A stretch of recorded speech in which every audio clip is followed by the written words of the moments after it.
कहीं कहीं पर इन जो बालू के ये टीले हैं, इनकी ऊंचाई 60 मीटर तक भी होती है। इसलिए ये जो पश्चिमी मरुस्थलीय क्षेत्र है, इसकी जो भौगोलिक आकृति बहुत ही बड़ी विकसित है। यहाँ गर्मियों में पानी की बहुत शॉर्टेज हो जाती है। यहाँ के जो लोग हैं वो पानी को बारिश के समय टांकों में एकत्रित कर लेते हैं और पूरे साल भर उसको पीने के काम में लेते हैं। और यदि वो टांके सूख जाते हैं तो ये लोग कई किलोमीटर दूर जाकर के तालाब से पानी लाते हैं। इनको बड़ी समस्या आती है। यहाँ कुएं भी बहुत गहरे हैं तो वहाँ पर का पानी भी खारा है। जलवायु की दृष्टि से अगर इस मरुस्थलीय क्षेत्र को देखा जाए तो यहाँ कई विशेषताएं हैं, यहाँ कई प्रकार की विविधताएं पाई जाती हैं कि ग्रीष्म ऋतु में जहाँ यहाँ का टेम्परेचर है वो 49 डिग्री सेल्सियस तक चला जाता है, और इसके विपरीत शीत ऋतु में यहाँ इतना नीचे चला जाता है टेम्परेचर कि पाला भी पड़ जाता है। गर्मी की ऋतु में तेज़ रफ्तार से लू चलती हैं, प्रचंड हवाएं चलती हैं,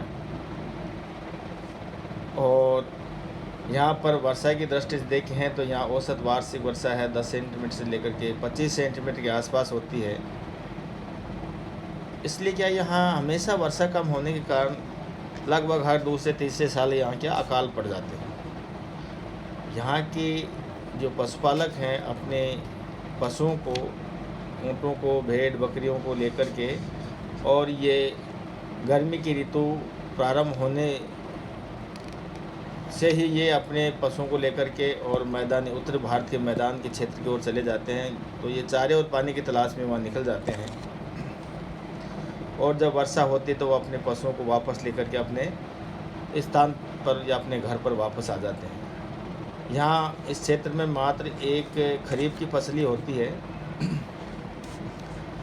और कई बार क्या वर्षा का जो गैप है वो लंबा हो जाता है तो वो फसल भी सूख जाती है। अर्थात इन लोगों के सामने एक ये बहुत बड़ी चुनौती है, पानी की एक बहुत बड़ी चुनौती है। जनसंख्या का बसाव भी कम है, जनसंख्या का घनत्व भी कम है। तो इस प्रकार जो बीकानेर में महाराजा द्वारा एक गंगा नहर निकाली गई थी, और उस गंगा नहर से पेयजल की आपूर्ति तो हुई थी, लेकिन साथ साथ कृषि क्षेत्र में भी विकास हुआ। अर्थात वहाँ की बंजर और जो अनउपजाऊ भूमि थी उसमें कृषि होने लगी। तो इस गंगा नहर की जो थी, इसका जो विकास हुआ था उसको देख कर के ही इस इंदिरा गांधी जो कैनाल थी या इंदिरा गांधी योजना थी, इसका सूत्रपात शुरू हुआ। इंदिरा गांधी नहर परियोजना के आधुनिक आयोजकों को जो इस रेगिस्तान में पानी लाने के उपायों एवं पानी के स्रोतों की खोज में थे, 1927 में जो गंगा नहर का निर्माण हुआ था वही एक महान प्रेरणा थी या बहुत बड़ी प्रेरणा थी। ये प्रेरणा मिली थी उसी नहर से, गंगा नहर से मिली कि एक ऐसी नहर निकल जाए जो पश्चिमी राजस्थान के जो रेतीले क्षेत्र है उस तक इसका विकास करके या निर्माण करके और इस क्षेत्र को हरा भरा किया जा सकता है, लोगों की पेयजल आपूर्ति पूरी हो सकती है और इसका विकास किया जा सकता है।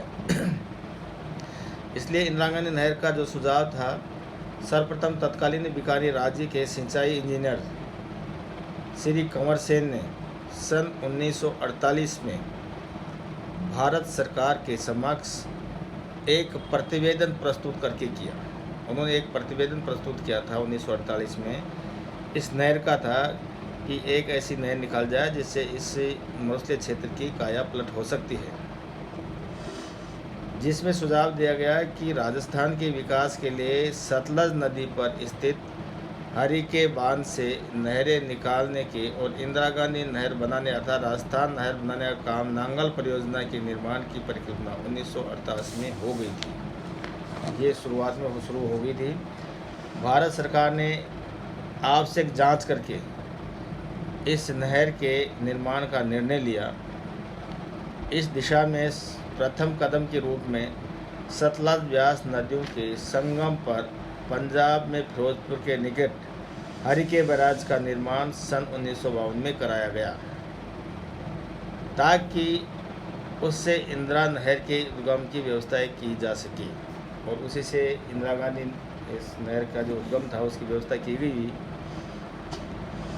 और 1955 में एक अंतर्राष्ट्रीय समझौता था, उनके अनुसार कि रावी जो 1955 के अंतर राज्य समझौते के अनुसार रावी और ब्यास नदियों के से उपलब्ध जो जल है उसमें राजस्थान को भी आवंटन किया जाए। इसलिए राजस्थान के हिस्से का ये पानी पंजाब के हरिके बैराज से बाड़मेर जिले के गड्ढा रोड तक जाने वाली जो 9413 किलोमीटर लंबी इस नहर की परियोजना द्वारा ये आवंटित पानी गंग नहर, भांकड़ा नहर और सिद्धमुख फीडर में दिया जाना चाहिए। इस प्रकार इंदिरा गांधी नहर सतलज ब्यास नदी के संगम पर निर्मित हरिके बैराज से निकाली गई है। इस नहर के दो मुख्य भाग है, इसको दो प्रमुख भागों में बांटा गया है।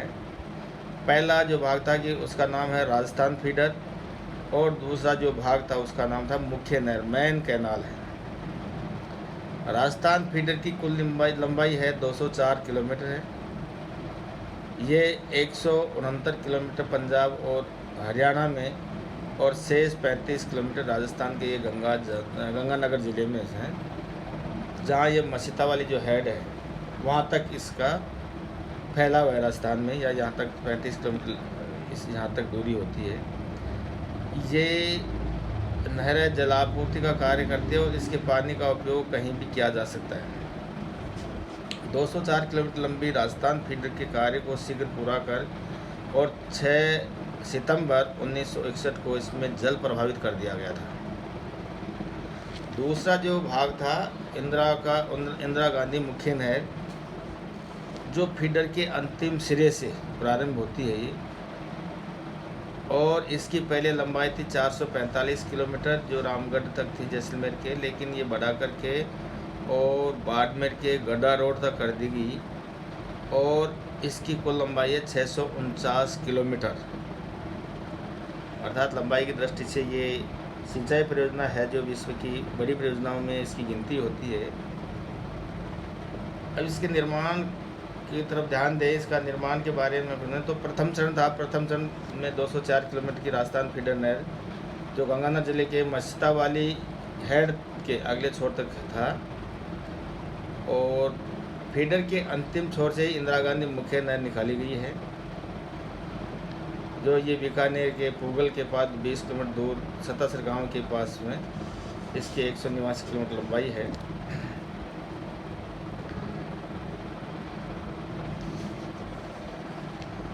इंदिरा नहर परियोजना का जो द्वितीय चरण था उसमें 256 किलोमीटर लंबी मुख्य नहर, जिसमें कई वितरण प्रणालियां भी थी, और इसमें लगभग 14 लाख हेक्टेयर भूमि की सिंचाई का प्रावधान था। दूसरा चरण था, उसमें यहाँ जैसलमेर के मोहनगढ़ कस्बे तक था, और इसमें 445 किलोमीटर लंबी नहर का प्रावधान था। द्वितीय चरण का कार्य है जो 1972-73 में प्रारंभ किया गया था, और ये 1986 में जाकर के 256 किलोमीटर लंबाई का निर्माण किया, और 1 जनवरी 1987 को तत्कालीन केंद्रीय वित्त मंत्री विश्वनाथ प्रताप सिंह द्वारा इस मुख्य नहर में पानी छोड़ा गया। नहर के बाईं ओर जो रेगिस्तान क्षेत्र है, अर्थात जो टीले हैं, वो नहर के लेवल से काफ़ी ऊंचे हैं, इसलिए यहाँ पर पानी सप्लाई करने के लिए यहाँ लिफ्ट नहरें बनाई गई हैं। तो इस मुख्य जो नहर है इसमें 7 लिफ्ट नहरें बनाई गई हैं, यहाँ निकाली गई हैं, जिनमें पहली है गंदेली सावा लिफ्ट नहर, जिसका नाम चौधरी कुंभाराम लिफ्ट नहर भी दिया गया है, और इससे जो विकास हुआ या इसका जो विस्तार है हनुमानगढ़, चूरू और बीकानेर तथा झुंझुनू जिले में है। दूसरी जो लिफ्ट नहर है वो बीकानेर लोन करंसर लिफ्ट नहर है, और इसको कमरसेन लिफ्ट नहर के नाम से भी जाना जाता है। ये बीकानेर और गंगानगर ज़िले की है और ये सप्लाई होते है इसमें पानी की, और ये सबसे लंबी लिफ्ट नहर है। 151.64 किलोमीटर लंबी है ये। थर्ड जो लिफ्ट नहर है वो गजनेर लिफ्ट नहर है। इसका नाम दूसरा नाम है पन्नालाल भारूपाल लिफ्ट नहर भी है, और इससे जो लाभान्वित होंगे वो बीकानेर और नागौर जिला होगा। चौथी है भैरूदान छालानी बांगड़सर लिफ्ट नहर योजना, जिसको वर्तमान में इसको तेजाजी लिफ्ट नहर भी के नाम से भी जाना जाता है। ये बीकानेर में स्थित है। बीकानेर में ही इसको से लोगों को लाभ मिल रहा है। पाँचवें कोलाइट लिफ्ट नहर, इसका नाम डॉक्टर करनी सिंह लिफ्ट नहर भी रखा गया है। इससे जोधपुर और बीकानेर में पानी की सप्लाई होगी। छठी जो लिफ्ट नहर है वो फ्लोदी जोधपुर लिफ्ट नहर, इसका दूसरा नाम है गुरु जम्बेश्वर लिफ्ट नहर, जो ये राज्य के जो पश्चिमी रेगिस्तान के जो 3 ज़िले हैं जोधपुर, बीकानेर और जैसलमेर, उसमें इससे पानी की आपूर्ति होगी। और सातवीं जो लिफ्ट नहर योजना है वो पोखरण लिफ्ट नहर योजना है, और इसका दूसरा नाम है जय नारायण व्यास लिफ्ट नहर योजना, जो जैसलमेर, जोधपुर और बाड़मेर में इससे पानी की सप्लाई होगी। इंदिरा गांधी नहर में पानी का बहाव नियमित एवं पर्याप्त मात्रा में रखने के लिए यहाँ पर जो बांध बनाएंगे उसमें लगातार पानी की सप्लाई हो, इसलिए इन जो व्यास और सतलज नदी है उन पे बांध बनाया गया है। वर्तमान में इस नहर के द्वारा राजस्थान में 15 लाख हेक्टेयर भूमि की सिंचाई की जा रही है।